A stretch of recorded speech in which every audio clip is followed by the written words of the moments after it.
ಬೆಂಗಳೂರಿನ ಪಿಜಿಯೊಂದರಲ್ಲಿ ಯುವತಿಗೆ ಚಾಕು ಇರಿಯಲಾಗಿದೆ.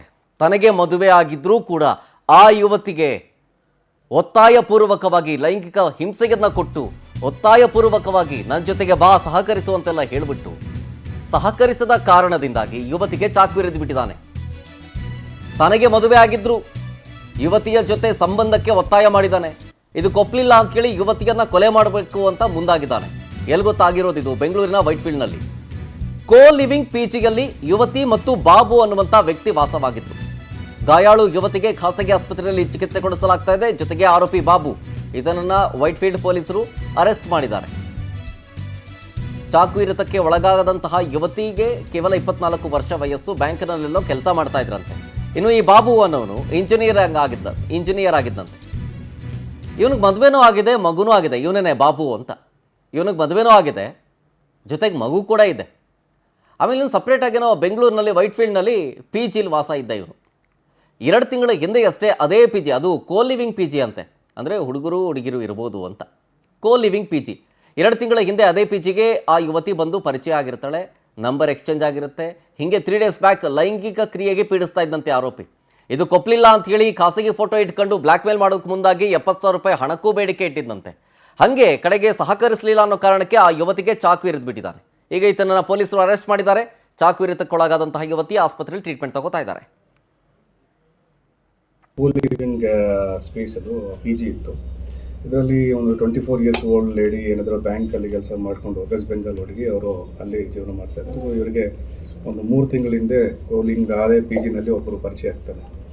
ಅವನು ಮೊನ್ನೆ ಮಂಗಳವಾರ ಬೆಳಗ್ಗೆ ಜಾವ 3 ಗಂಟೆಗೆ ಹೋಗಿಬಿಟ್ಟು ಸೆಕ್ಷುವಲ್ ಫೇವರ್ ಕೇಳಿದಾನೆ ಅಂತ ಇದು ಅವರು ಒಪ್ಪಿಲ್ಲ ಅಂತ ಹೇಳಿ ಅವನು ಇಂಜುರಿ ಮಾಡಿದ್ದಾನೆ. ಇಂಜುರಿ ಮಾಡಿ ಆನಂತರ ಅವರು ಪ್ರೈವೇಟ್ ಫೋಟೋ ನ್ಯೂಡ್ ಫೋಟೋ ಒಂದು ತಗೊಂಡು ಅದೇ ದಿನ ಮತ್ತೆ ಒಂದು 70,000 ಅವ್ರ ಕಡೆ ದುಡ್ಡು ಕೊಡಿ ಅಂತ ಡಿಮ್ಯಾಂಡ್ ಮಾಡಿದ್ದಾನೆ. ಅವರು ನನ್ನ ಕಡೆ ಅಷ್ಟಿಲ್ಲ ಅಂತ ಹೇಳಿದ ಮೇಲೆ ಒಂದು 14,000 ಗೂಗಲ್ ಪೇ ಮಾಡ್ಕೊಂಡು ಹೋಗ್ಯಾರ ಅಂತ ನಮಗೆ ಡೀಟೇಲ್ಸ್ ಕೊಡ್ತಾರೆ. ಇದ್ರ ಬಗ್ಗೆ ಇನ್ನಷ್ಟು ನಮ್ಮ ಪ್ರತಿನಿಧಿ ವೆಂಕಟೇಶ್ ಫೋನ್ ಸಂಪರ್ಕದಲ್ಲಿ.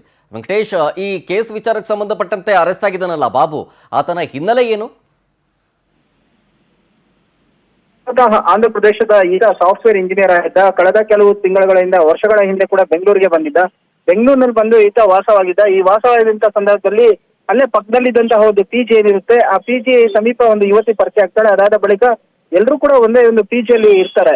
ಸೊ ಹೀಗೆ ಇರ್ಬೇಕಾದ್ರೆ ಇಬ್ಬರ ನಡುವೆ ಕೂಡ ಪರಿಚಯ ಆಗಿರುತ್ತೆ. ಈ ಪರಿಚಯದಲ್ಲಿ ಇಬ್ರು ಮಾತನಾಡ್ತಿರ್ತಾರೆ. ಕಳೆದ ಕೆಲವು ದಿನಗಳ ಹಿಂದೆ ಈತ ಆ ಯುವತಿಗೆ ಲೈಂಗಿಕವಾಗಿ ಕಿರುಕುಳ ಕೊಡೋದಕ್ಕೂ ಶುರು ಮಾಡ್ತಾನೆ. ಹಿಂಬಾಲಿಸುವಂದು ಬರುವಂತಹದ್ದು, ಆ ಗಲಾಟೆ ಮಾಡುವಂತ ಕೆಲಸಗಳನ್ನು ಕೂಡ ಮಾಡ್ತಿರ್ತಾನೆ. ಮೊನ್ನೆ ರೂಮ್ ನಲ್ಲಿ ಇದ್ದಂತಹ ವೇಳೆಯಲ್ಲಿ ಏಕಾಏಕಿ ಈತ ರೂಮ್ ಹೊರಗಡೆ ಹೋಗಿ ಒಂದು ಡೋರ್ ಅನ್ನ ತಟ್ಟಿದ್ದಾನೆ. ಹಾಗೆ ಸ್ನೇಹಿತರು ಇರ್ಬೋದು ಅಂತ ಹೇಳಿ ಆಕೆ ಡೋರ್ ಅನ್ನ ಓಪನ್ ಮಾಡಿದಂತ ವೇಳೆಯಲ್ಲಿ ಆಕೆ ಬಳಿ ಏನೊಂದು ಹಣವನ್ನ ಕೇಳೋದಕ್ಕೆ ಮುಂದಾಗಿದ್ದಾನೆ. ಆಕೆ ಇಲ್ಲ ಅಂತ ಹೇಳಿದಾಗ ತನ್ನೊಂದಿಗೆ ಲೈಂಗಿಕವಾಗಿ ಸಹಕರಿಸ ಅಂತ ಹೇಳಿ ಆಕೆಯ ಮೇಲೆ ಹಲ್ಲೆಯನ್ನ ಮಾಡ್ತಾನೆ. ಜೊತೆಗೆ ಚಾಕುವಿನಿಂದ ಆಕೆಯ ಮೇಲೆ ಹಲ್ಲೆ ಮಾಡಿ ಕೆಳಗಡೆ ಬೀಳಿಸಿ ಅದಾದ ಬಳಿಕ ಆಕೆಯ ಒಂದು ಖಾಸಗಿ ಫೋಟೋಗಳನ್ನು ಕೂಡ ತೆಗೆದುಕೊಂಡು ನೀ ಏನಾದ್ರೂ ನನ್ನ ಜೊತೆ ಲೈಂಗಿಕವಾಗಿ ಸಹಕರಿಸಿಲ್ಲ ಅಂದ್ರೆ ಈ ಫೋಟೋಗಳನ್ನು ಅಪ್ಲೋಡ್ ಮಾಡ್ತೀನಿ ಅಂತ ಹೇಳಿ ಬೆದರಿಕೆಯನ್ನ ಒಡ್ಡಿದ್ದಾನೆ. ಆಗ ತಕ್ಷಣ ಆ ಹುಡುಗಿ ಕೂಡ ಕಿರಿಚಿಕೊಂಡದ ಹಿನ್ನೆಲೆಯಲ್ಲಿ ಸ್ಥಳೀಯರು ಕೂಡ ಬಂದು ಆತನನ್ನ ಹಿಡ್ಕೊಂಡು ಥಳಿಸಿದ್ದಾರೆ. ಅದಾದ ಬಳಿಕ ರಕ್ತದ ಮಡುವಿನಲ್ಲಿದ್ದಂತ ಯುವತಿಯನ್ನು ಮಣಿಪಾಲ್ ಆಸ್ಪತ್ರೆಗೆ ಸೇರಿಸಿ ಚಿಕಿತ್ಸೆಯನ್ನು ಕೂಡ ಕೊಡಿಸಿದ್ದಾರೆ. ಸದ್ಯ ಈಗ ಘಟನೆಯಿಂದಾಗಿ ಆಕೆ ಏನು ಗಾಯಾಳು ಸಂತ್ರಸ್ತೆ ಏನಿದ್ದಾರೆ ಅವರು ಕೂಡ ಚೇತರಿಸಿಕೊಳ್ತಾ ಇದ್ದಾರೆ.